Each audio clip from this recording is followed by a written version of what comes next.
All right, so welcome back to the J&B Body Talks podcast, a conversation show where we talk to guests from all walks of life, A to Z, a lot of car stuff. Today we have somebody that I feel truly blessed to be sitting next to for a few reasons. Somebody who's become one of my closest friends as of late, and I don't want to get too emotional, but she is back from a long trip back in the area, and I am super excited to have her. She is the host of an incredible podcast that started in 2012 called DNA Today. She's also hosted and produced 7 other amazing podcasts. She's had a decade in this field, and you will quickly find out in this podcast that's the case because she's just incredible. I could rave on about her for a long time. But without further ado, welcome Kira Dineen. That was an intro, Michael. Was it good? Yeah. Oh, wow. I feel like calling you Michael, it sounds like we're not very good friends because it's so formal, but to me, you're Michael. You always call me Michael. Sometimes Izzo if I'm texting you. So the Mikey thing is new. It is new because I saw that you're Mikey on the show, and I'm like, I don't know if that's going to come out of my mouth. So, like, I could try because that's who you are as a host, Mikey. No, Michael's fine. But you're my friend Michael. There's we'll have a three spin-off people. show, my friend Michael. Mikey and Kira, my friend Mikey and Kira. So yes. there's 3 people in the world who call me Michael, and you are right in there and very allowed. I am only one of 3. My mom. Oh God, I'm on the same level of you. I don't know if that's good or bad. My wife and you. Everybody else, it's Izzo, and recently it's Mikey, and I'll tell you why, because Katie told me once that. Which for people that don't know, Katie's your wife. Yes. Oh, I've spoken about her ad nauseum on this podcast. Oh, yeah. But you'll get the randos that will listen. 100%. Katie is my wife. She's wonderful. Oh, she's awesome. And are we going to cry during this? Because, like, we might. You know what? It would be amazing if we did. You're like, I'm totally. I want that These tea. lights, the tears, they're going to look beautiful. Just one manly tear for me is what I'm going for. You can do a manly cry. Okay. I am going to do it. You're going to one-up me. Yes. Yeah, well, theater major over here. So she said to me one day that when you name a dog, it is very important that you name a dog with a Y or an IE at the end. And that is because it is more endearing of a noise that you make. So my thought process was, thinking big brain marketing, I want to introduce myself from now on, now that I started this whole new brand identity, as Mikey, because you're lovable. I'm lovable. And you're adorable and all these things. So lovable. So I want to give you an opportunity now to tell the audience a little bit about who you are, what you do, and why you're here. That's a lot of questions at once. Okay. At first, who am I? As you said, I'm Kira. I grew up in the Connecticut area. Went to school right down the road from J&B at Sarah Lawrence for my master's. And so I started podcasting in high school, and then it's just grown. My main show, DNA Today, as you mentioned, has grown like over the last almost 12 years. And so it's kind of followed my schooling of I went to UConn for undergrad, University of Connecticut, and then the show became a radio show around that time and just kind of built on what I was learning through the show. So I work in genetic counseling. I also see patients. So most of them are pregnant and taking them through the genetics of their pregnancy. So that's kind of an aspect of my career that bleeds a lot into DNA Today. And I think it helps me to be a host to actually still see patients. Okay. So I would say, I'm like in the genetics field and also in podcasting, and there's a lot of overlap, but sometimes there's not overlap, which I think is fun because it keeps it fresh. Right. And 10 years ago is when DNA Today started. Yeah, it'll be 12 years this fall. Was that your first podcast? No. So what did you do before that? I had a Hunger Games show. No way. Yeah. The book or the We've movies? never talked. This is so funny. So I read the Hunger Games series, and then I heard it was going to be produced into a movie. And I said, oh, here we go. I wanted to have a Harry Potter podcast. You know how big of a fan I am. You love Harry Potter. Yes. That's like something I feel like people learn about me very early on. And I'm not trying to have them learn that necessarily, but it just comes out. Like, I just can't help it. So. Wait, real quick. Which, would you be a Slytherin, Hufflepuff? What do you think? You know me. You're a Gryffindor. 100%. Hello. That's a really big compliment. I think so. I'm not that brave. I couldn't even park my car today, Michael. I don't know. Well, that's different. I mean, we're in the jungle. We are. I forgot how much Mount Vernon, the Bronx, like it really is like, I lived here for a little while. It's crazy. But yeah, I kind of forgot. It's like a lot of fun. Oh yeah. Oh, it is. It's fun. Yeah. We love it. No, I'm a Hufflepuff. Are you? Yeah. Okay. So it's kind of like giving out your sign, right? Your astrological sign. Yes. So what does that mean about you? So I am someone that's very hardworking. Mm-hmm, I own that. I am. 100%. Yeah, you'd be like, hey, let's hang out. I'm like, well, I have to finish this, and then we'll find each other. So yeah, very hardworking, very loyal. I would say as a friend. 100%. And loyal in other areas. I know sometimes that's a Gryffindor trait, but I think also can be a Hufflepuff trait. I'm also like pretty easygoing. I'm not 100%. like we've never had a fight. Maybe that means we haven't been friends long enough. I don't know. But yeah, I feel like I'm pretty easygoing. And some people think Hufflepuffs are like just if you don't fit into an area, like the extra, but that hurts a little bit when I hear that. So. Okay, I won't say that then. I promise. That was my warning. Thank you for sharing these things with me. Yes. So podcasting has only, I think it's gone through a renaissance, and yes. especially now it's something that's grown to a massive extent. What was the thing that said, I'm going to do this podcast thing, and at the time there's no money in it. Right. It takes a lot to produce on your own. There's not many platforms for it. What was the catalyst for you getting into that? Yes, and I realized I didn't answer one of your questions. My first show, I wanted it to be about Harry Potter, but there was already Potter podcasts out there. Okay. Say that 2 times fast. And so I was like, the Hunger Games is where I want to focus, because that's where, like, you know, I saw that growing and potentially being, there's never going to be a next Harry Potter that was huge, but I saw that being kind of taking the place of, like, right as Harry Potter was ending. So there's a niche for it. There was a niche for it, which, you know, just like your show, you're finding your niche, right? And like, who are your audience? And like, that's something you talk about with a lot of guests. I think for podcasting, it's easier entry. You don't need to have crazy equipment. You can, like you guys have. Not a lot of podcasts have less than 20 episodes. I forget what number you're at now. I know it's less than 20. Yep. Depending when this comes out.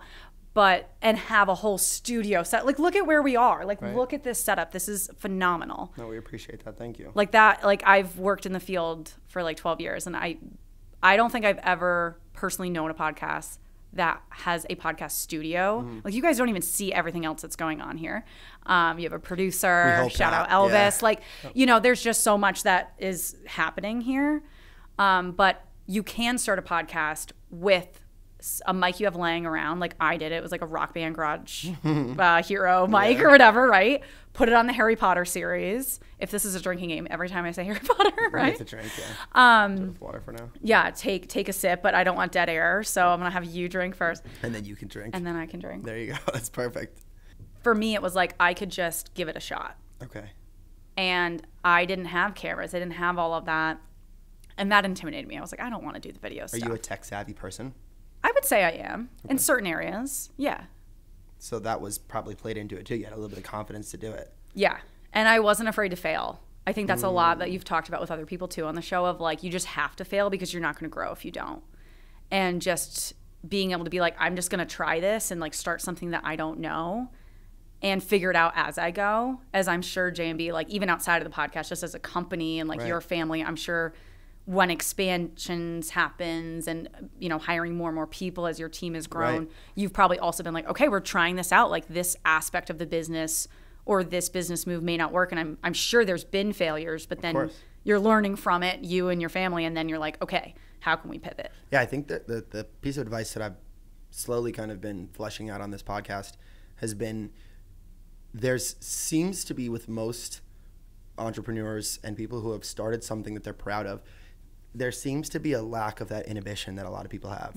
There's always going to be an excuse. And today more than ever, I think that there are less excuses to try something different, especially creatively, than there has ever been. Yeah. I mean, we've talked about this several times in the podcast already, but the phone camera you have in any modern cell phone is way better than stuff that people were producing high-level content with 10 years ago. Yeah. And it's right in your pocket at all times. And the apps, the user interface with some of these editing apps, it's super easy. Was there an inspiration that you had? Was there something that you had seen that made you say, I want to try something like that? Yeah, so Andrew Sims is a podcaster since 2005, I want to say, and I've been really lucky. Like, I met him, and that was like a starstruck moment for me and everything.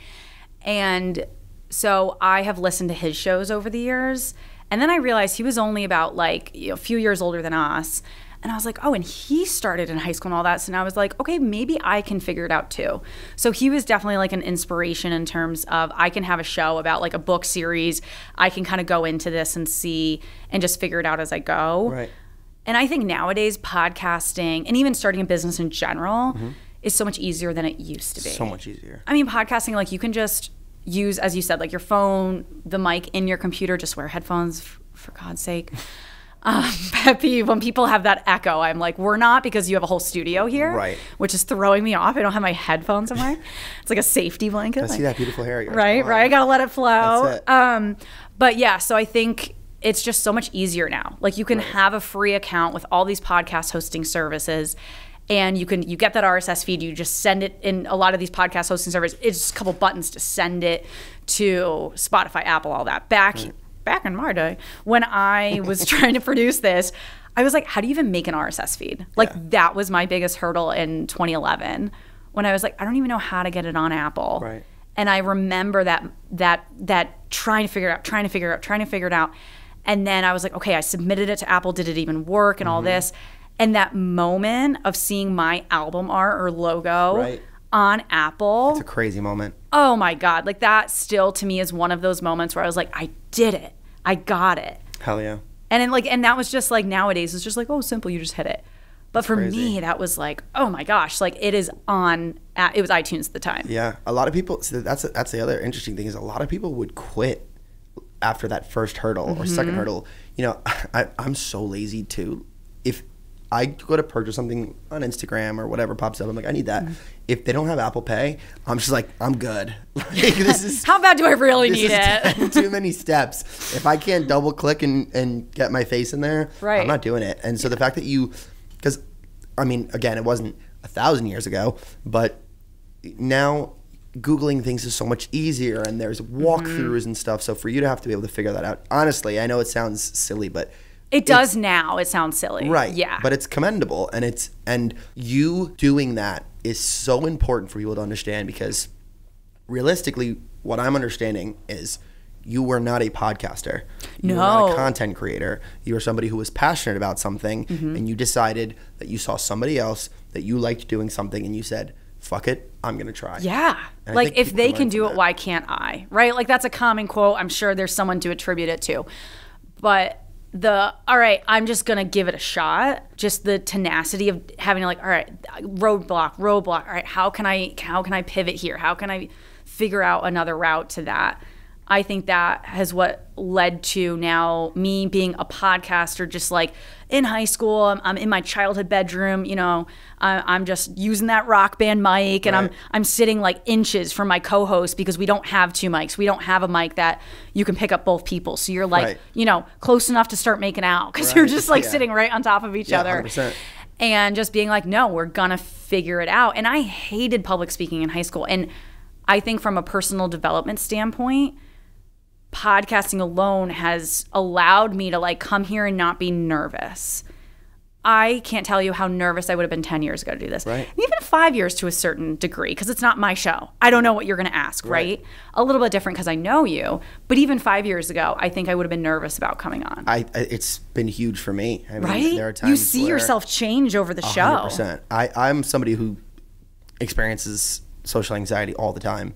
And I have this default now where if I start to get nervous just interacting with a person, I will actively say in my head, switch to podcast mode. I've done that so much. And then pretend you're interviewing them. Like when I was like out there on the dating apps and all that, and like, you know, that was longer ago for you because you're married and everything. But just figuring, you know, okay, I'm going to treat it like a podcast. Right. It helps interviewing a lot. For college is not so much, but grad school was all interviews. For jobs, for you're meeting someone at a party and you're like, okay, I got to ask them questions. And we met because we lived at the same apartment complex for years, and just we'd go to mixers and meet new people. And I'm like, all right, just pretend you're interviewing them about their life. And it's just doing presentations, things like that. I'm like, I'm gonna pretend it's a podcast. That's one way. 100%. Yeah. The weirdest thing that I've been realizing now, though, is I almost have to tune it down because all the other people, and they'll be like, that's a good question. And I'm like, shit, I just asked them like what their relationship with their parents were like. How Dak Shepard of you. And they're like, it's pretty good, Mike. Like, are you okay? I'm like, yeah, I just want to know what's going on with you, man. Oh, my girlfriend will say that to me. She's like, we'll be at a party and she's like, so maybe dial back the podcast mode just a smidge. Just a smidge. Like it's working for you, but it's a little much. Yeah. And I'm like, yeah, you're right. I get into that mode. Yep. And it's like, it's good, but yeah, you got to dial it back sometimes. Yeah, it's a good mechanism to figure out. Yeah. And it's also, I think a lot of the social anxiety is kind of like a power thing. It's like thinking that I'm weirdly lesser in the relationship, right? And so for me, this is going to sound terrible, but in a sense, when I'm in this situation, like right now, I'm the one commanding the room, right? I'm doing it so well. So proud of you. Sidebar. So I could just like push that energy to an extent, and it is interesting the way that your brain will switch to things. So when you're doing this Hunger Games podcast, and then you say to yourself, it's time to switch it up. You've always been passionate about genetics? Yeah, I always just found it really interesting. Like, I don't know how it was in the New York. Like, I grew up in the Connecticut public school system, so you were New York, a little bit different. But like 7th-ish grade is when we like started learning about genetics. And I was like, oh, this is like really cool. It's my favorite topic. A lot of people in my field go into it because of a personal experience in genetics. So that's something that I wouldn't say really happened to me in terms of like a genetic diagnosis in the family or something that led to like a personal experience of like, now I want to pursue this professionally. Okay. I just thought it was cool. Like, cool. Yeah. And I still do. And that's why I'm still in the field and everything. But like Punnett squares. Oh my God, I love Punnett squares. Is that what that is? I mean, I don't like do them really, but I use them when I talk to people of giving an example of like, do you remember, especially if they're close to our age? Because if they're, you know, in their late 30s or 40s, something, I don't know if they did that in school. But if in their late 20s, early 30s, I'm like, oh, they probably did. And so it's like giving an example, like a condition like cystic fibrosis or sickle cell, that's how it works. You draw the Punnett square, it looks like a window, and looking to say, okay, 1 out of 4 of those boxes is the inheritance of that condition if it's a carrier couple. That makes sense. Yeah. So I have some questions that I want to ask you about the podcast, but I think since we're talking right now about what you do for a job, I have some questions, and I want to ask you about the importance for the regular, it's weird because we're all regular people, but for the person who might not be considering it, why is it important to go see a genetic counselor when you're trying to get pregnant or when you are pregnant? Well, I love that you included when you are thinking about trying to conceive or like you maybe are starting that, because a lot of people don't realize that you can do something called carrier screening to see if you and your partner, or depending on your situation, the other biological parent, if they are a carrier for the same condition as you. So I'll use you and Katie as an example if you feel comfortable with that, because we have to name drop Katie because like she's not here and it's like weird for me. So if you and Katie in the future were like, okay, we're gonna start trying to conceive, if you want biological children and that's your path to parenthood that you're planning on, I want to see you guys. I mean, you could see someone else, but like I'll be a little her. It's gonna be me. He did tell me that off camera. Flying out. Yeah, flying out. Well, I'm telehealth, so you can actually still see me. Fantastic. Looking at you and Katie's genetics to see, are you a carrier for the same condition? What the heck does that mean? So you guys both have similar ancestry, and that's something that I ask people. You know, I know Katie has very strong Italian background. You, I'm not actually sure as much. I know you have some Italian. Very strong Italian. Okay. So depending on where in Italy your families are from, but just being both with Italian roots, you guys have a higher chance in general to be a carrier of the same condition. Interesting. Versus someone that has mostly Irish background like me.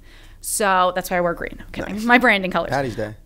Yes. And so if you and Katie were found to be a carrier of the same condition, I'll use cystic fibrosis as an example. That's one that maybe people have heard of. It affects your lungs, your GI system. That you guys might want to know that before you start trying to conceive, if you are matching for that condition, because your biological kids will have a 25% chance of inheriting that if you guys match. If we both have it. Now, here's the thing. Most people, we do the carrier screening. Let's say it's a straight couple. So like you and Katie, I would start being like, okay, Katie, let's see if you're a carrier for a condition. Most people are. She probably would come back 1 to 3 conditions is average. Sorry, does it matter who you start with, or do you usually start with a female? So it does matter because there's conditions that only females, people with 2 X chromosomes can be a carrier of, where you identify as male. I know you were assigned male at birth, that you could not be a carrier of. Okay. So Fragile X is a condition. That's an example of that. So that's why I like starting with a female for straight couples, because then we kind of rule out if there are those conditions that break the rule of those Punnett squares, that 1 and 4. Got it. So if Katie comes back as a carrier for a condition, I say, okay, Mikey, I'm trying it out. Mikey, we should test you to see if you match for that condition. odds are you'll be a carrier of a different condition, and you guys are not going to care because your kids wouldn't be at risk for inheriting. Right. So you guys have to match. So in most cases, it seems like, not all, but in most cases, both parents. It's more probable if both parents carry it, or yes. Can you inherit something through a single parent? Not that is through carrier screening, because carrier screening is looking only for what is considered the autosomal recessive, that Punnett square. Got it. Now, if you have a condition like Huntington's, that's autosomal dominant. So flip of a coin if you pass that down or not to your biological child. So that, let's say you had Huntington's, which you would know because of family history. So you have to inherit that from a parent that has the condition. You know, I say that there's certainly exceptions, but for the vast majority of cases, for that, it wouldn't matter if Katie has it or not. So how important is it to know your family lineage? It's really helpful, but it's not the end of the world if you don't know. Some people are adopted, some people are donor conceived, where there was a sperm donor, egg donor involved that isn't in the social family. So there are cases where we just don't know, or an estranged family member, or someone that passed away, and that parent, you don't have connections to their biological family. So it can be difficult. So it can be difficult. But like if you have that ability, like you and Katie are really close with your families, your homework before you meet with me someday is to talk with your families and say, okay, I want to know, is there any young cancers in the family? Is there anybody that has been diagnosed with a genetic condition? Is there anyone that had multiple miscarriages? These are all things that we would talk about in a session. And then that can lead to more questions and potentially more testing. Is vitiligo something that can be passed around, the autoimmune? That is a great question. I don't know. Because I have it. Yeah. My brother, sister, father, mother do not. But it's on the Izzo side because I know my cousin has it. So I wonder if that's one of those things that is related to it, because I oftentimes wonder, you know this, we've had this conversation a lot. When I was 16 years old, I had a traumatic brain injury. I fell off a skateboard and I had bleeding in the brain and I had a fractured skull, and it was rough. And I try to see a doctor to get my brain scanned when I can, because not because I am expecting them to find anything, but for the alleviation of stress. So it seems like it's hugely important for people who might be anxious about passing on something even as simple and non-threatening as vitiligo through pregnancy. You don't know what you don't have, or what you have, so you should. Anybody can be a candidate for this sort of counseling, right? And they should. Like and I'm going to be a little biased, right? Because I work in the field, but from my perspective, everybody should be offered this testing. Meeting with a genetic provider like a genetic counselor does not mean you're signing up for testing. It means you're signing up to learn about it and seeing if it's a match for you. I have plenty of patients that I kind of educate them. Here's your options. This is how it works. And I'm like, is this something that you feel like works for you and you'd want to learn? And some people say no, but thanks for taking me through, because I probably would have said yes if you didn't explain it. Interesting. And I'm like, cool, I did my job. Right, 100%. I don't care if people do testing or not. I care that they made an informed decision. That's the same thing that my dad preaches here at the shop. Yeah. There are so many people who come in who, if we wanted to, be snaky and sell them a huge job. But it's oftentimes not what's necessary. And you build a lifelong customer for somebody who is going to say, you know what, I thought I needed to paint my car, but really I just need to polish it. And thank you. And now you've saved me thousands of dollars and I'm really happy with the result. And oftentimes, in our case, it might not be the job we sell at that time, but somebody comes back because they enjoyed our service and they liked the way that we did things. A question that popped into my head when we were talking is, demographically, are there groups of people who are more prone to certain genetic disorders than other? I almost want to say you did your research ahead of time, and that wasn't a spontaneous question. It was a spontaneous question. I felt it. I was like, you did research, as you should with a guest, right? But so, yes, the answer is yes. So some groups of people are more likely to be like a carrier for condition, kind of like we talked about. So everybody's has a chance of being a carrier for certain conditions. Like I said, I'm Irish, so I actually have a higher chance of being a cystic fibrosis carrier than you do, because I think I'm more Irish than you. Just a little do you have any I found out recently, I think technically I have a percentage because my father is 2% Irish. Okay. So you probably inherited some. It could, those parts of the genome could have missed you. That's interesting. But I celebrated really hard yesterday. I really hope you did. Yeah. Actually, I know you did, because I saw photos, and we're doing the green thing still. Exactly. But yeah, so I think some groups of people that I think of are people that are Ashkenazi Jewish, people that are in the Amish community, Mennonite community, other like French Canadian. So kind of taking a step back, it's like, okay, why these groups? It seems kind of random when you start talking about it, but these are often groups where it's more of a closed population. Has to do with procreation. Right. So if you think about it, in the Jewish community, a lot of people will marry and have children with someone else that's Jewish. So it kind of keeps a lot of the same genetics happening. Whereas if you look at people of just kind of general European descent, which is a lot of people kind of in the US, I would say, and especially in our area of like kind of, New York, Northeast. And so they also have a chance of being carriers for conditions, but it's a little bit more mixed. Interesting. So that's what I think about in terms of like if you had an island where, people weren't really coming and going, and people that lived on the island met other people on the island, and as you kind of scientifically put it, procreated, right, then we're going to see kind of the same changes in genes pop up over and over because it's kind of a closed system. You're not introducing new changes to the system. Those can randomly happen, but in terms of like inherited changes. Yeah, it's why I particularly have the thought process that Canadians and Americans have some of the best looking people, because we have such an amalgamation of different people from different countries. Yeah. I think that's, French Canadian people, Catherine, not women, people are very beautiful. And I think that's probably because of that, for that reason. Yeah. So when you see people from different demographics, from different ethnicities, there are things that you might put on the top of your list of things to ask and things to search for because of that. Right. And it used to be in our field, like let's say someone was of Ashkenazi Jewish descent, we would order certain carrier screening specifically for that population. Interesting. And say, okay, you're more likely to be a carrier of Tay-Sachs disease, which is a really devastating and sad disorder. But because of carrier screening, there's a lot less kids born with it because we're educated before. So what do you do? Like what? Man, that's a terrible conversation to have with somebody. I'm sure you've had some really rough conversations where people come in, fingers crossed, they're anxious, and then you have to tell them you are both mother and father are carriers for something. Is there stuff that you can do at that point to, I don't even know how to say this, like better equip the parent for what's going to happen next? Or are there things that you can do medically at that point to help a child have less of a chance of having something go wrong? Like preparation and education versus intervention. Right. So it depends at what point someone is. So if it's preconception, we have so many options available to us.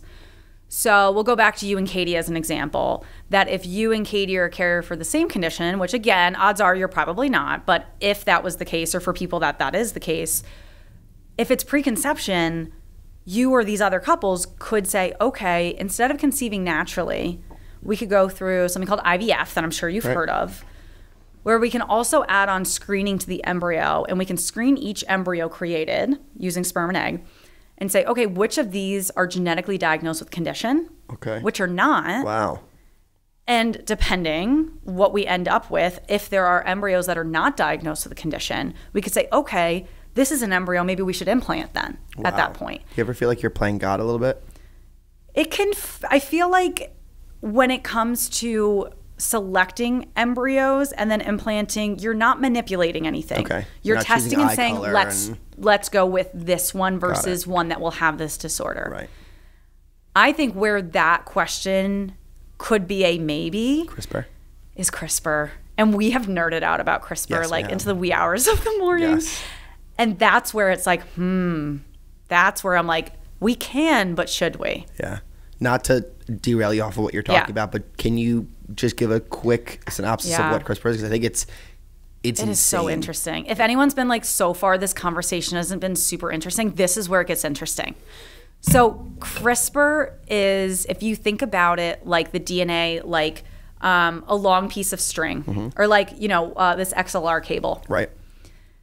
We can say, all right, there's a little problem with this part of the cable.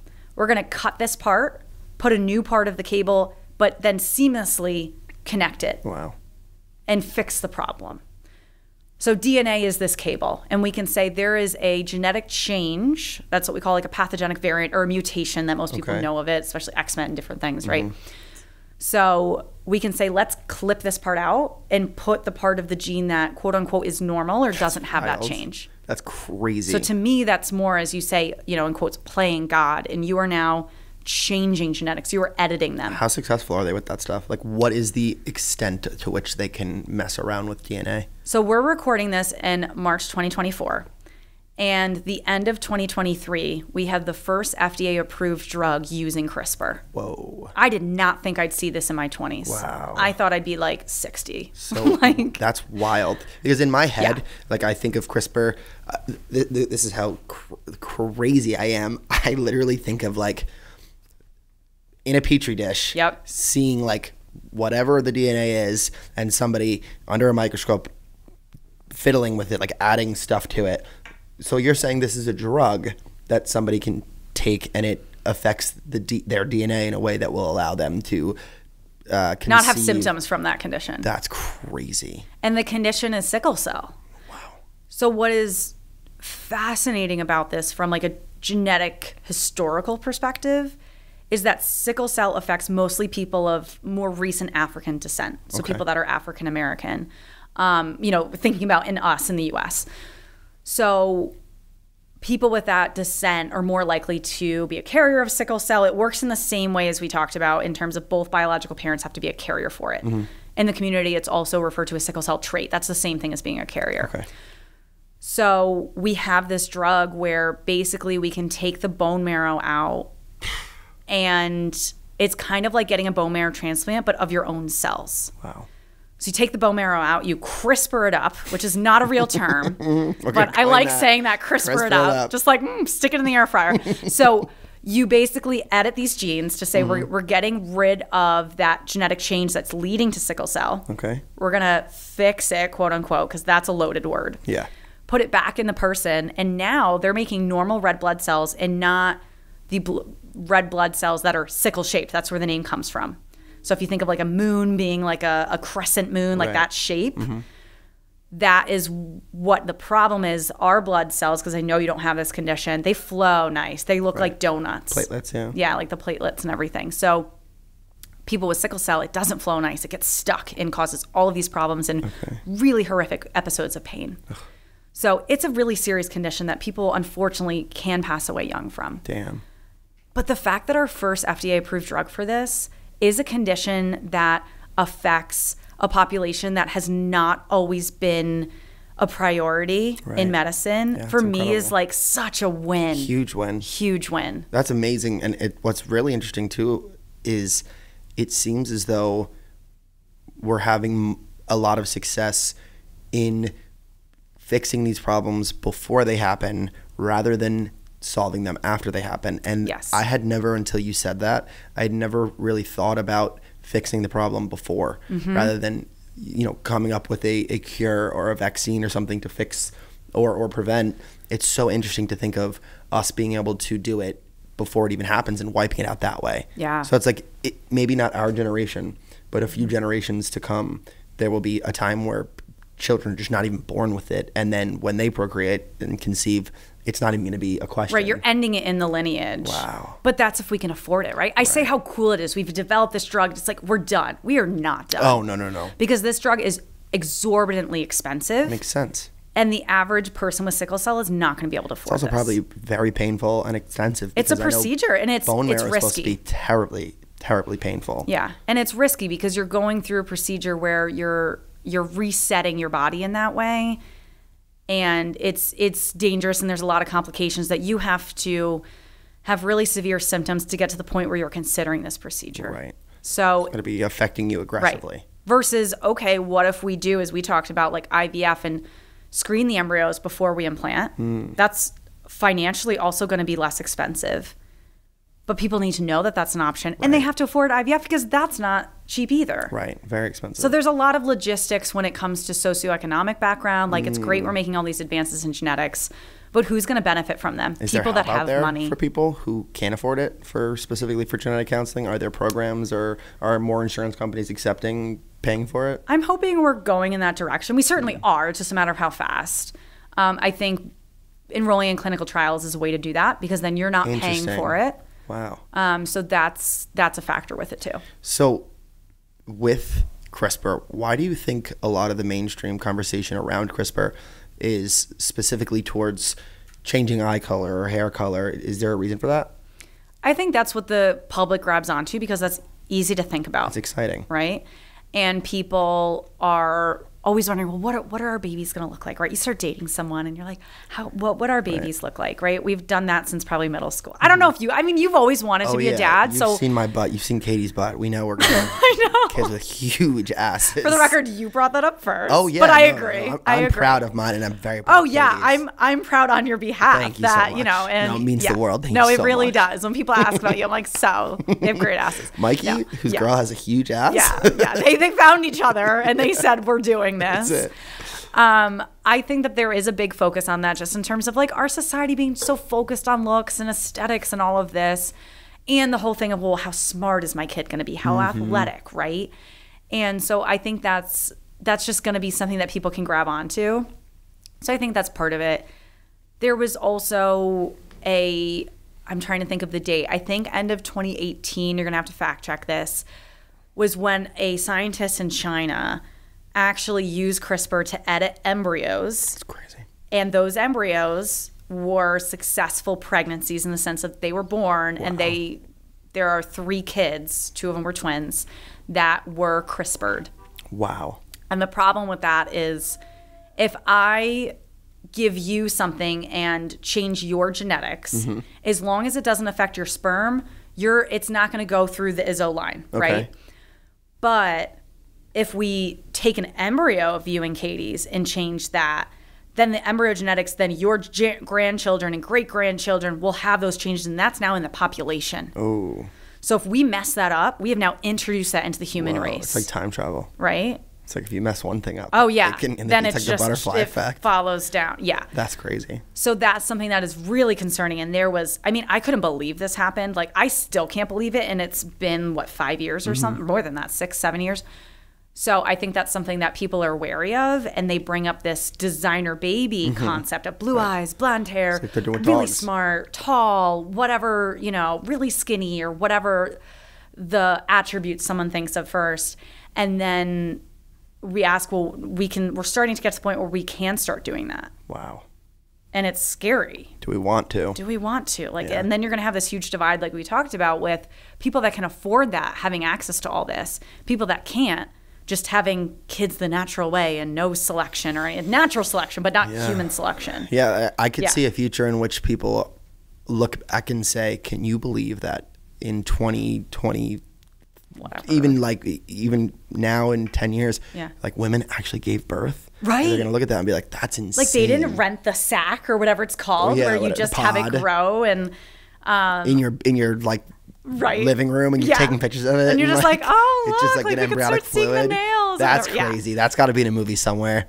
I'm blanking on the name of it. Brave New World, maybe, I think. But also, as I was kind of saying, of like the divide between the haves and have-nots. That's Gattaca. Came out in 1997. Okay, I only know that because it was the year my brother was born. Okay, so it's 26 years old. Shout out Jer. Our other friend, my brother, your friend. Yes. Also my friend though. Yeah. But as that movie has aged, more and more of it is real. And it's crazy. I watch it every couple of years. So I'm like, oh, now we do that. And that's real. And it's not science fiction. That's crazy. It's crazy. Yeah, I get a little nervous about that. But I mean, listen, I oftentimes think about if I could have one day with my grandfather just to show him around the shop and show him what's going on, because he was a huge car fanatic. Like sit him inside of a Tesla. It would just be so insanely hard to comprehend. We have a friend whose grandfather unfortunately just passed away, and he was 100 years old. Wow. And sometimes I just sit and think about what New York City looked like 100 years ago, and that's insane. And just how much has changed. Like for him, it was the ice box and like just different ways of living. Like he had a milkman. Like he had like all these things that were like, what is going on? Yeah. Does AI has AI found its way at all into your world, into the genetic counseling world? It's starting to. Where do you see it? Right now, I feel like it's helping with like workflow things. I mean, we have nerded out about ChatGPT, and you actually used it before I did. So I will say for the record, you did use it ahead of my time. Yeah, I remember it was a trivia night, and you were kind of showing me how it worked. Yeah. I'm like, I don't get what this is. How is it different from Google? They're not going to invite me back to trivia night now, Kira. God. You screwed me. It just happened to me. He was showing me how it worked at trivia. There was no cheating happening. For I got a gift card to Starbucks, and now they're going to take that away from me. Give it back. You're $20. So like I use it for a lot of workflow stuff like that, but even emails, like stuff like that. Yeah, like drafting things like that, like ideas. So I use it more in the podcast space because I have to be very careful with HIPAA, right? If you were my patient and you had something different going on, I can't start typing in your symptoms because it could identify who you are if it's a rare disease, right? So that's a whole aspect in my field. But I think with AI in healthcare, genetics and all that, like we are at a point where it is going to help us with like this big data, right? And all of that. And I mean, I think even with businesses, like I'm sure you guys have found ways to start integrating it, not just through the podcast, but J&B overall. Oh yeah. Yeah. It's really helped us to, to put a prompt in, like act as a insurance provider and, give me a process for repairing this that's palatable, something that we can express to the insurance company. It's been really helpful. But, it's where I say a lot to my friends who are into computer programming. They use it a lot for coding. Oh, yeah. And I wonder if there's any place in genetic counseling where that would be of use, like writing a program to help figure something out. And this is something we mentioned, my brother, like he has been playing around with, like, can he find a way for me to include certain information about a patient in my own program that's only on my computer, that's not accessible to the world for HIPAA reasons? But can I put in certain information and it could write something about that patient for me where I can skip that step of sitting there being like, Mr. Izzo came with his partner, blah, blah, blah. What pronouns you use. Right. This is your first pregnancy, like whatever it is. Katie's not pregnant that I know of. So just, that was an example. On Friday asked her if she was pregnant. Oh my gosh, yeah, really? One of them was an That's adult. Funny. Oh my gosh. And she was wearing a really cute dress that she was excited about wearing. Oh boy. And she was like, what the hell? What is happening? She's like, I'm just bloated. Wow. No food, baby. She works with children, and a lot of times she works with children with educational disabilities. And so I feel like you have a little bit more grace for a child than you would for somebody who is 50 years old and asks my wife if she's pregnant. You should never ask. Even if they're 9 months and about to pop, no. Just don't. You just don't. You wait for them to bring it up. You might just have tummy problems. You might just have tummy problems. You never know. Yeah. So the podcast, one of the things that I'm really excited about for you is, and I don't know if it's something that we can talk about, but try me. You've recently been recording at NBC. Yeah, no, we can talk about that. Yes. Okay, awesome. Yes. So you got that opportunity because you had a really exciting guest on last year who was Mr. Maury Povich, correct? Yeah. You're the father, you're not the father. That's amazing. Can you tell me a little bit about that episode and what's the through line that made him the right guest for your podcast? And I'll back it up to even say how it happened. Yes. Because I'm just, in terms of the podcasting space, I'm bigger than your average show, but I don't have a huge network behind me. Like Gimlet Media, Spotify, they're not behind me. iHeartRadio, none of them are behind me, right? It's just me and then my team members that I've hired. So I think that's important for context, 100%. right? I don't have a huge marketing budget. I don't have I'm a little tiny show in that space. So we actually were at a concert in the Stanford area. We were at a Live at 5. I always get the name wrong. Yeah. And there was a booth for NBC. And, I'm here for social reasons, right? We're just going out as friends. We're okay, whatever band it was that night. And I see NBC and I'm like, you never know. So I go up to them. I'm like, hey, I'm a podcaster. I live down the street. And it just turned into, oh, well, did you know we opened a podcast studio recently? Had no idea. But I was like, NBC, there might be something there. Right. It's a reach, but it's worth a conversation, right? Before I have too many drinks, it's worth a conversation. Which that night we did, yeah. Right, yes. And started to talk to them. Oh, okay. Would I be able to check it out? And then it led to, why don't we have, it was their idea, because I wouldn't have thought to ask, why don't we have Maury Povich on and he can talk about doing paternity testing? Amazing. Because at first you hear Maury Povich and Kira that does genetics and podcasting, you don't think, how does that connect? Right. But then it's that does connect because he's probably one of the people in the world that's done the most paternity testing. Incredible. It's got to be, right? He has so many episodes. And he's also had really crazy cases that there's only a handful in the world and this and that of twins that have different biological fathers and crazy things that insane. I actually told him on the show, did you know how rare this is? I forget the number now because it was kind of a couple years ago we did that. But I think in terms of like a business perspective and networking, it's just like always worth it. You never know where the relationship was going to go. And that's really important for growing my business because I came from nothing in that sense. I don't have family members in genetics. Right. I don't have anything. It's the career and show and everything that I've built is just through all networking and talking to people. Even how I got here, right? It was us meeting, becoming friends, and you're like, hey, why don't you come to the studio? Yep. So I think that was a big part of growing the show and getting kind of celebrities of that level like Maury Povich and a couple others like him. That being said, to make a quick sidebar, you are undoubtedly probably one of our biggest inspirations here because when we first started, you can ask Elvis, I brought you up all the time.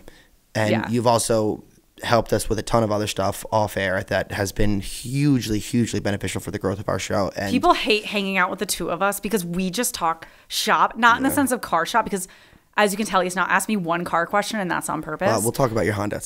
We will. There's a story there. Don't you worry. But it's been so exciting to be like, I love projects and dreaming and like, well, what are you doing and how are you doing this? And like, we're annoying. People walk away from us at the pool because, oh, they're starting that podcast conversation. 100%. We'll get the eye roll. Yeah, but listen, you showed me that you don't need those things to be a successful podcaster. I mean, the fact that you even if it's in jest, the fact that you in some regard put us on a level playing field, I don't even want to say that, as you. Your studio is a step up from mine. I appreciate that. Embarrassing to admit, but I will. Listen, if you need any pointers, I'll it's huge for us because I know, and you are not the person to brag about yourself, but I will tell everybody listening that your podcast is not something that I would necessarily click on because it's something that's out of my realm of understanding. Yeah, you're not a genetics guy. You are, without a doubt, I'm sorry to everybody else who's been on this podcast, the smartest person that's ever been on this podcast. I don't know. 1,000%. And you never make anybody feel like they are lesser than you. You have this incredible disposition about you. And I think it's why you've been so successful. And what you have done, you didn't tell people and I didn't tell people, you have a multiple award-winning podcast. You have so many people from so many different walks of life who you've gotten to interview and told incredible stories. And you really should at some point, and I'm sure you do, take a minute to pat yourself on the back because the fact that you have built something like this is so incredible. And it is inspiration for us to do the same, hopefully one day. Yeah. So congratulations. I mean, sometimes I do stuff. I'm like, wow, I guess like, because as you grow a business and just personal development, all that, you have to be like, okay, like I kind of made it. Right. And there's different levels of that. Like 10 years from now, hopefully there's something else where I'm like, I'm even more of a legit podcaster. Right. Like that first thing that I told you about, like seeing our logo for, it was back the Hunger Games show, but having it on Apple, I'm like, I made it. And that was something. Right. And then the first podcast award we won, like, oh my God. And then like meeting certain podcasters and, I'm now speaking at a podcast conference. Like they acknowledge that I'm a pro at a certain level. Right. I'm not a keynote speaker yet at those podcast conferences, but like, I hope You're someday, in the conversation. Right? Yeah, you always have to have, I think, things to like aspire to and have those next goals because I'm a very goal-oriented person. I always want the next thing. And I've always been like that. So I think that has been helpful of like, you achieve something, you got to, as you're saying, kind of soak it in and like, wow, I did it and celebrate it. But at the same time, be excited about the next step. So if somebody, well, actually, I want to talk really quickly about the networking thing because I think what you said is really important for people to understand. The most important connections that I've ever made did not come from the most important person in the room. And that's something I think people really need to understand. The best connections I've ever made have been networking with somebody who was very unassuming and didn't have famous friends, didn't have a crazy network, but they had that right person to put me in touch with. And I think that's important for people to understand. Networking can be scary and it's almost one of those undefined terms. And I think your story is the perfect example of you should try to always put your best foot forward. I think about this all the time now, like when I'm going out and drinking and doing things, I try to always keep my wits about me now because you might meet somebody and then have a conversation, get their phone number and realize that you mutually, because I think networking should try to be a mutual thing, they can help you take the next step in your career. And that's who would have known that walking up to those people at that booth would have allowed you a new space to podcast and an incredible guest that had some incredible stories. And I think that's huge for people to understand. Yeah. That not only that conversation led to interviewing Maury Povich and being in their studio and like, wow, there's a real studio. There's a person, and I'm not even going to use the right language. Like, I would say I'm a pro podcaster, but not in the sense of having a studio like this and having like a tech person behind the scenes and like saying, okay, you're this camera, look at this one, like look at the lights and all that, use the teleprompter. Like that's not my normal. But that now when we have in-person interviews, like that's our studio that we use, the NBC Stanford studios, and that it's like we have that and we have that partnership with them. Right. And even when we made that announcement of like, you know, our partnership, people were like, oh, like NBC bought you? I'm like, no. Like I still run the show. It's just we have this collaboration now. And bringing other podcasters into the space. Like now I know about this. People that are local entrepreneurs like us might want a guest on a show, might want to be able to have some kind of professional interview that maybe they're not a podcaster, but they have something like a webinar or something like that brings them into that space. And like I make that connection. So I think it's great that I love talking with other entrepreneurs like you. Like I never thought, because when we met, you did not have this show. I never thought from a networking business perspective. I was just like, oh, he's a good friend. I didn't think that would bleed into other areas of life. Right. And yeah, you just never know. Right. You never know that you're going to make your friends sit in a really hot car and drive without air conditioning. And I think we might have to tell some stories there. Yeah. We have to do something car related here. I mean, it's not going to be expertise from me, but I have questions for you. Okay. So then I'll ask you one more question and then you can have at it and we can tell that story. I'm a new podcaster. So this is not me, Michael, speaking. I am a new podcaster. But I'm a new podcaster. I meet you and I say, Kira, what bit of advice would you give to somebody who wants to start a podcast? What does that advice usually look like? Yeah, there's a couple things I think about, especially with like new clients, because I produce a lot of shows now that I may not have my voice on, or, you know, people hire me for different aspects of podcasting now, which is also another cool aspect of like the business that's grown. And what I say to a lot of people is like, when you launch, you need to bank so many episodes and not launch until you have a ton. Interesting. Because as you've probably experienced, you guys didn't do that, you know, but that's okay. You guys were just like, let's do it. But if you can, it's great too, because life comes up. Sometimes guests will cancel on you. I'm sure that's happened here. Things come up in your personal life. You're like, I just can't record for a little bit, but you want to be able to have like a good release schedule where listeners know when to expect that next episode. So much easier when you have a bunch just in the bank. And there are different times in life where I'm like, oh, we don't have any more episodes in the bank. Like I am recording and releasing the next day. But in general, I try to be about a month or two ahead of time. That makes sense. Because we release every Friday for DNA Today. So that's a lot to keep up with. That's a lot. So yeah. And the other part is kind of what we talked about earlier, is just not being afraid to like reach out to people and just never hearing back or getting a no or whatever. Rejection. I can't tell you how many times I reach out to guests that they don't end up coming on the show. I don't necessarily, and I used to say I wouldn't advertise that. No, I'm advertising that now because it's like you got to put it out there.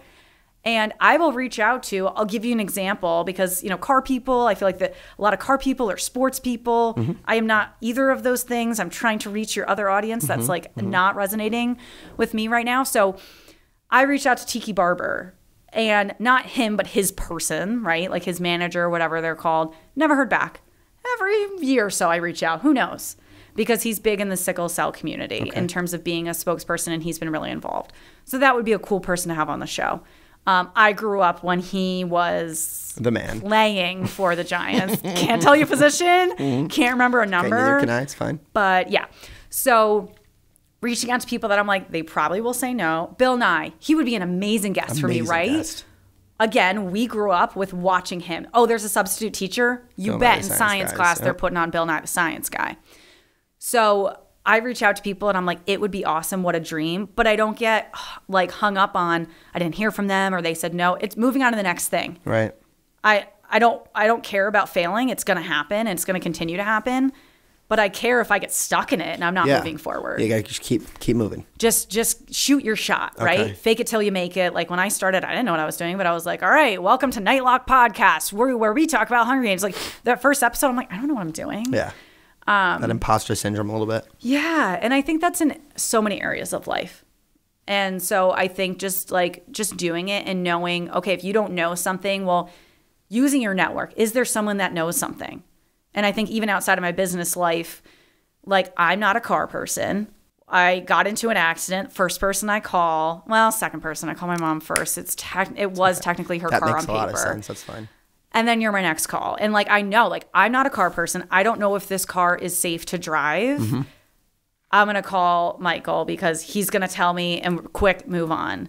I know that's not something I can do, so I'm going to outsource. Mm-hmm. Same for my show. Right. I'm not a good video editor. I will admit that. I'm not the best. I'm really good at audio, not so good at video. Interesting. I can do it, but we have a video editor on our team, Amanda Andrioli, who's awesome. And like she does a great job, way better than I would. It's a nice Irish name. Yeah, definitely, right? So I think it's just kind of like knowing where your strengths are and just going for it. Yeah. Like you guys have. Yeah. Yeah, those are great. So just so people understand, bank them up. Yep. Shoot your shot. Yep. And throw shit at the wall and just keep trying. Yeah. Like just see what happens. You'll do episodes where you're like, I thought that was going to be our best episode ever. And it has like no streams. Yep. And then you'll do an episode that you're like, this wasn't so great. And suddenly it's popular. And I'm like, really? Thing. I sucked on that episode. But apparently people didn't think so. With short form content, it's something that I try to tell people all the time. Yeah. The thing that you spend the most time on, that you craft, like this is going to be a banger. Yeah. 9 times out of 10, it does not perform. No. Gets no engagement. Nobody cares. We made a video about a car. So we had 2 cars come by in the same day. One that was insanely exciting. It got 1 million views in the second day. And a car that we did realistically because our friend who was bringing the car we were excited about to show also brought this car. So we did it almost as a favor. We wanted to bank some episodes, and we edited the video and threw it up on a Saturday, which are the videos that we know will not perform well. We just throw them up there so the algorithm gets what they need. And that video is probably our most successful video on Instagram. It's climbing. It's almost got 3 million. It's got almost got 2 million views on it. And so 2 lessons from that. 1, it's not what you expect. Just throw it out there. And 2, and I say this all the time, and I will harp on this a million times, if you are a new content creator, just create. Yeah. And don't say, I need this to be perfect. Just throw it out there. Perfect is I feel like the limiting step in getting things done. 100%. But you'll get stuck. There are videos that I love. They go out and I love it. And then 3 months later, Elvis and I will look at it and be like, what were we thinking? Yeah. Like that was absolutely ridiculous. I don't understand what we were thinking, why we did it. And it's only because we threw out 100 videos after and learned and gained knowledge from each one that we were able to say, okay, now I know how we would do that video. And then you can recreate.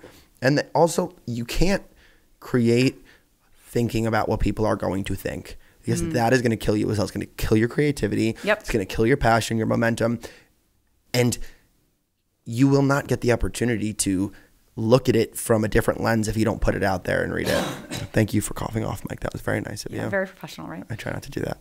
So, tell me about cars. What's your favorite car?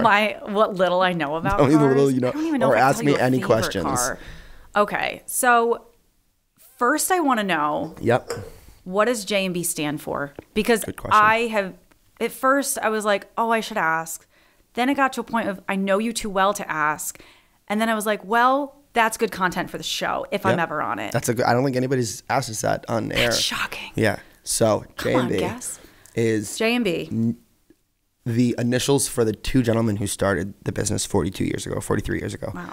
Family members or not? So Joe is my father's name, and B stands for Bruce, which is a gentleman who my father partnered up with to begin the business and who has since gone on to do his own thing.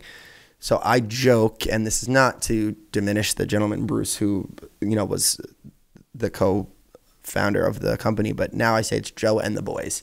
Because I like that. It's me, my brother, my cousin, and him. So we're on there together, and it's one of those old school marketing ideas that when you build a name for yourself, I think the stupidest thing that Facebook did was change to Meta. And nobody's going to refer to it. Same with X and Twitter. I don't know why they did this, because you've built an audience. Nobody says I X'd today. They say I tweeted today. And so I think my dad's thought process was, I've built myself a clientele. I've built myself a reputation. I'm not going to change it. And honestly, that question, I haven't had it asked on air, but people ask all the time. They wonder what it means. And there's something to that as well, is to people not exactly knowing what it is. So you talked about this in a previous episode with another Mike. I'm blanking on his last name. Or Fiji, Mike or Fiji. Or Fiji. And that is something I don't agree with, in the sense of having a name where it could be anything. Little different for yours because BodyWorks. It clearly says what it is. Right. It's interesting when he talked about it, and I want to say this is his product here for product placement. Yep. That for him, I think it works in the sense of it's a generic name, Iron Vault, if I'm getting it right, where that could be so many things, and him building his brand in different things. The gym, his products, he could really go into different areas, right? I think it depends on your company because, like, for me, I could have a name that's super generic, right? It could be like Dineen something, which is my last name, right? But I think for me, it's like I want people to know it's about genetics. Right. So I think it depends on the business model, but I think it's just interesting. And I've never met him, so this is coming off really hardcore. I don't think but so. I think it's fun when people disagree and to hear different perspectives. I 100% agree with that. I think something that he drew inspiration from would be a modern clothing company, because I know he does a lot of branding through merchandise and specifically for clothing. And he does a limited fantastic edition, job. and he has a very I don't even want to say cutting edge, but very innovative and smart way of doing his marketing. Yeah, it's a very modern take on brand identity, I think. Yeah, I really admire his work. 100%, and I appreciate you saying that because you don't want him to think that we're getting at him. Right. But at the same time, if I ever meet you, I will buy you a beer or something. Yes, there you go. He's an admirable guy, and he does an amazing job. And I think for us, for what we do now, if I were to change the name, I would still do something like Westchester Auto Body, because I think there's something powerful about basing yourself in a county like Westchester, and you are coming to J&B Body Works for body work. It is right there in the name. And I think for us, since we've been trying to kind of diverge and go into the media space, it's been weird for us. I think a lot of people, and you are not our first out of the box guest. And I am very out of the box. Definitely. So yes. Well, I think what I want people to understand when they listen to our podcast is we are doing this for entrepreneurs. I also am passionate about a lot of things, and this is my space to be creative. This is where I can scratch that actor itch. Yes. And so this is my opportunity to do something that I find interesting, that I hope that other people find interesting. I think our main goal at all times with this and everything that we create is providing value some way or another. So a lot of times it ends up being entertainment value, which is fine. But specifically, one of the reasons why I wanted to have you on is because I think a lot of people can learn about creativity and podcasting specifically from you. I think it's super important. And you also have the added benefit of having information and a depth of knowledge on genetic counseling, which I personally weirdly probably enough, learned most of your genetics through me, just because I know you. But yeah. What I love about the show and what you do, and if we go back to the example of Maury Povich, we have discussed ad nauseum. The internet has allowed a space for people to get interested in things that they never even knew about. And I think you are showing people that there are through lines of interest into their life that connect with the DNA world and the genetic counseling world. And I think that is impressive. And the way you do it is very impressive. It allows people to be interested in something that for me seems way over my head. So a lot of people love fancy cars. So what we're trying to do is make an environment through social media where people feel like they are part of the party. And so if that is, I think that is something that maybe you don't realize, or you do, that you are doing for people. And making it accessible. 100%. Like, I'm trying to make genetics accessible. And not every episode is going to be like that, right? Because sometimes I have a guest on, and that episode is really for people that are working the field, and maybe not you, and people like coming from a different background like you. Right. But I think you guys, are very much doing the same thing of like, because obviously I've followed you for a long time, and looking at, hey, come into the shop with me, and you have this moment where you're like, let me just explain to you how this works, and I can follow it. Right. Whereas I don't know anything about cars. I would never admit that if I was getting my car done somewhere else, because other places can take advantage of you. 1,000%. But to you, I'm like, oh, you know how little my expertise is here. But I think your brand and you and, you know, your family are obviously part of that, of explaining things in that way. And sometimes they're just fun videos, right? Where it's you and your brother saying, well, what are your 3 top cars? That was a recent video you guys posted. And like, why these cars and everything. Because you're providing that entertainment to reconnect with your customers that maybe haven't come in a little bit. And they're like, oh yeah. Sometimes it's just to remind people you exist. Awareness. Right? They could have a car sitting in their garage. Like, yeah, I've been meaning to kind of do something fun with it, like you have with your car, and doing such an awesome, I want to say mural on it. And I don't know what the right kind of a mural. I think that's appropriate. Yeah, I have to say, like, you met my mom and kind of a car situation of buying a car for my family. And she still goes on about how cool it is. I'm like, Mom, I get it. Like, it's really cool. It is like, pretty cool. You know. I'm gonna have Elvis pop up a picture of it. For people Please look at how intricate this is right now, because you can see just the detail that this artist did. She's amazing. Yeah, but I think, you know, going back to it, that you guys make it accessible and fun, and I think any kind of brand, any kind of business, you got to tie both in. Even if it's somewhat of a boring business, which yours is not, but other businesses, you gotta make it come alive in some way. 100%. There's always a way to do it. Always a way to do it. And a lot of it comes from storytelling, we've learned. Storytelling is so big. It can be hard, but we've realized that if you just learn the narrative arc of a story, you can really build a story around anything. We're lucky enough that we have, and this is something that I'm hounding my dad, because people are dying for him to sit in that seat with my brother and I, because they want another story. They want to know what's up. He needs to. I know. I don't think I've met him yet. I'm trying to think if I've met him. I'll introduce you downstairs in a bit. But you need to come on. I would hope he watches all these shows. But probably not. But maybe. But yeah. Oh yeah. He needs to sit here. Yeah. So I asked you this in the beginning. Yeah. And I want to ask you now. And it doesn't have to be super profound, because I find that sometimes the most profound stuff is the stuff that makes you think, but doesn't necessarily. It can be simple. Yes.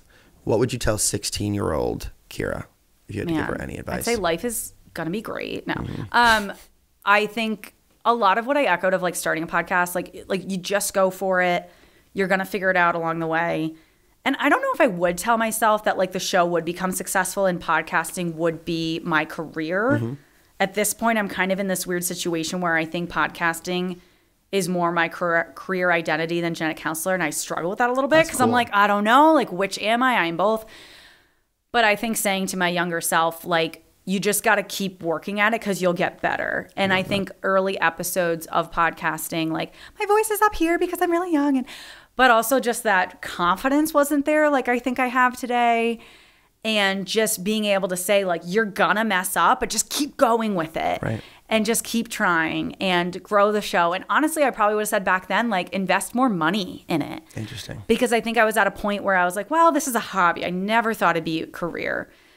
But I think even now, of myself now at 28, of being like, yeah, I should be investing more money in our marketing and all this, and pouring money that we're making from, we have over 60 sponsors and all this, like, okay, I need to look at this and be like, all right, what % are we going back into marketing? And I think at J&B, that's something that you guys have done, because you have Elvis, who is full-time here. You have built up this, we're spending time, energy, and money on building up the media aspect of J&B and being able to expand.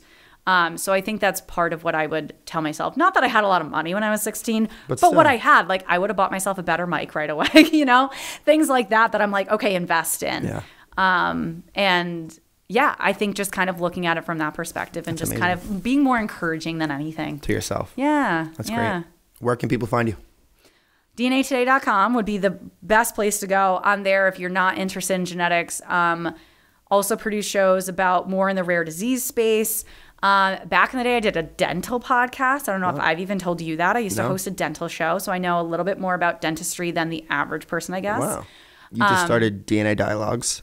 Yes, DNA Dialogues just launched at the end of February 2024. And so that is a show that's the official podcast for the Journal of Genetic Counseling.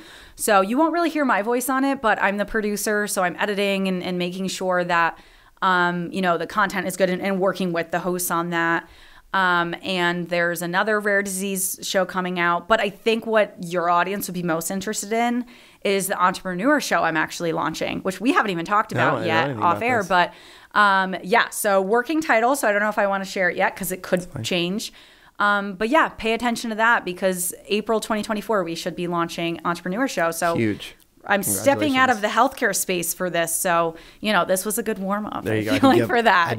A depth of information and wealth of knowledge for that. So I feel like we got to reverse roles, be on the other side of the mic and have you on for that. I would love that. Yeah. It'd be amazing. Hopefully in person, but we'll see. I don't know. Depends where I am. I'm always trying to fly out. I'm not going to name where you are, but we can say Las Vegas. I'm in Vegas. Crazy place to live. Vegas. Love it though. Yeah. No, Vegas. You're probably going to be one of the first friends that visit. I just moved there. When I come, I'm coming by myself. No Katie. We're just going to have a bro night. Love it. Baby. Love it. Yeah. I have some places to bring you. Oh, baby. And places I haven't been yet that we'll experience together. Okay, great. Yeah, I've probably been to some of those places off the record. Yeah, some of those places we don't have to talk about on there. Let's talk about them. This was amazing. I learned so fun. much. I was very nervous. Oh my gosh, there was no reason to be nervous. It's me. Thank you. And you have an editor, so. It's going to be perfect. Yes. This was another episode of the J&B Body Talks podcast. You can find us at J&B Body Works. jbbodyworks.com as well is something that we're recently launched our new platform, our new site. So we're excited about that. You can actually contact us through there. But something I've never done is just give out the phone number. If you've made it this far, 914-664-8080. That's the office line. You can ask for me, Mikey, or who is Mikey is on Instagram. Follow us on YouTube at JB Body Works. We're putting out a lot of vlogs recently, which has been really exciting. So you can kind of see the inner workings, a lot less edited, a lot more interactions with some of the quirky cast of characters that we have here. And I said this last time, I'm going to try to do this every time, but not that there's a million of you, but the people who are still consistently watching, we're doing it a lot because of you, and I want to thank you so much. And if you've learned anything from this, then I'm eternally grateful. You can reach out to us, and we're looking for constructive criticism. We're trying to make the show much better. So, and if you have any guests that you want to have on, or any friends or family, or if you think you'd be a good fit for this show, we'd love to have you on. So, and rate and review the show. Yes. Because you guys need more of that love on there because it's such a great show. So steal your partner, your kids, all their phones to rate and review. Spotify, Apple. Spotify, you got to listen to a little bit of the show to listen or to rate and review. But yeah, definitely get those in there so that you guys can really climb the charts. Thank you for that. Yes. I love that. I've already done it, so it's your turn. Thank you.